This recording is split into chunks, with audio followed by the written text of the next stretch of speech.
Good morning. Happy Wednesday. I saw a video on Van Balen's channel. I'll try to link it in the description. It was I'm going to say, well, I don't know if he was a First Amendment auditor. He definitely was a First Amendment practitioner who had the right to remain silent, but not the ability to do so. He was on his property, drunk, and carrying a firearm. And Van Balen had some misunderstandings of the facts as were presented in the video. The police weren't going to arrest him because he was drunk and on his property. They weren't going to arrest him because he had a firearm on his property. They were going to arrest him because apparently there were reports of someone messing with cars, and that would involve him being off the property. And they believe they have probable cause to believe that he's the one who was messing with the cars. That would give them probable cause that he had been off the property. And if he is drunk, that means he would have been off the property, intoxicated, etc. Now, will they win? Don't know, don't care. It's something that the jury is going to have to work out. But you, generally speaking, have a right to be as drunk as you want to be, as long as you're just being drunk on your property.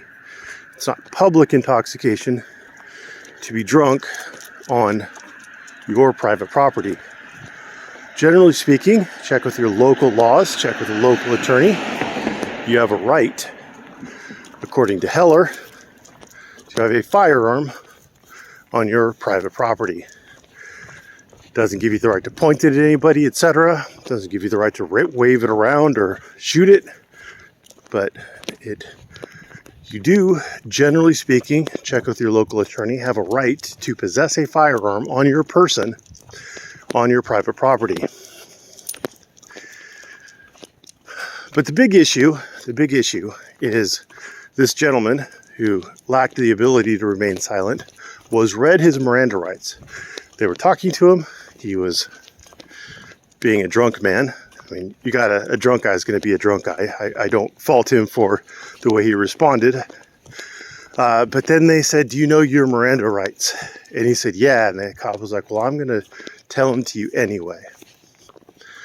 That means that guy was under arrest. Right then and right there, he was under arrest. Your Miranda rights do not kick in until you're under arrest. If a cop ever reads you your Miranda rights.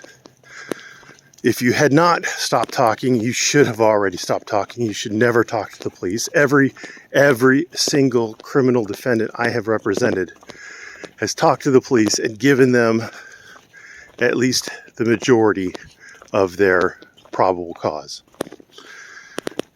It's amazing how easy criminals make it for the police. They literally give them the probable cause. It's ridiculous. But if a cop ever reads you your Miranda rights, they're really simple. You have the right to remain silent, and you have the right to an attorney. You should instantly exercise the second right, because they cannot talk to you again. Generally speaking, I mean, it's complicated if they wait long enough, or if you start talking to them, yada yada, there's exceptions. But generally speaking, they cannot continue to question you once you invoke your right to an attorney. They have to stop, which helps you because they're no longer talking, or they're no longer asking you questions. They can still talk to you, they just can't ask you questions.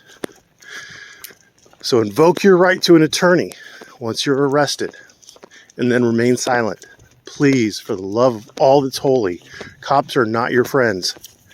They're not your friends, and you're not talking your way out of it, especially considering, as I just said, once you've been read your Miranda rights, you are in fact under arrest.